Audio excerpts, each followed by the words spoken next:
when I'm making movies and writing movies, I like the darkness, but I'm really attracted to romance and humanity and darkness swirled up in that, and just kind of playing in the strange mix of genres.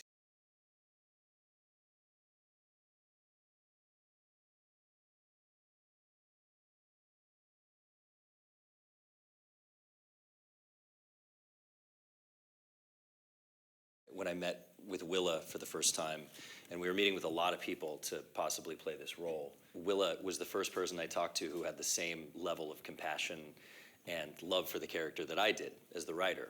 And she, you know, everybody else kind of got in these meetings with me and said, I can do this because, you know, I can play crazy, or I can, you know, be wild or whatever. And Willa got on the Zoom with me. She said, I just love this character so much, and I feel so much for her, and I will defend her and all her actions to the end. And it was the first person I talked to who had the same affection for the character that I did as the writer, and so I knew she was the one to do it. You know, we wanted her and Kyle to play these roles in earnest. Like when they meet each other, they're really feeling something for each other, and nobody's luring anybody into anything. They're both damaged in different ways, and then things changed. We were looking at it, and Willa was looking at it a lot as you know, each part of the movie over the course of this day represents a different phase of sort of a doomed relationship.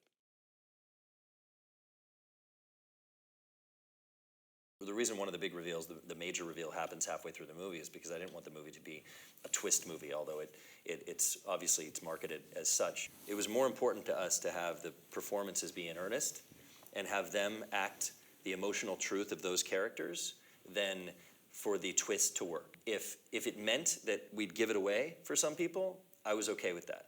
I'd rather do that than have an audience later feel manipulated by performances that aren't honest.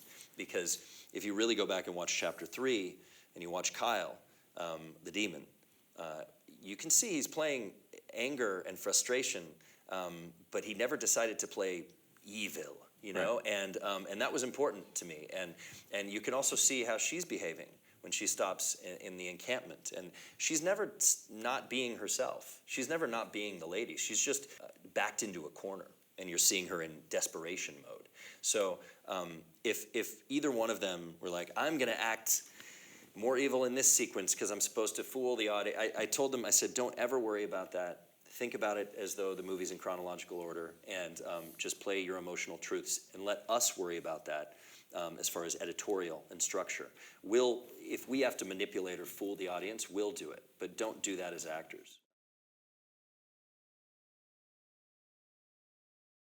The producers came and they're like, they're shutting you guys down. First, we had a 40-day shoot. We got cut down to about 32 days going into production. Mm-hmm. But it was really, really important. We ended up with 28. Well, no, 26. This is what you're going to experience when you're on a set, where you are getting something thrown in your face.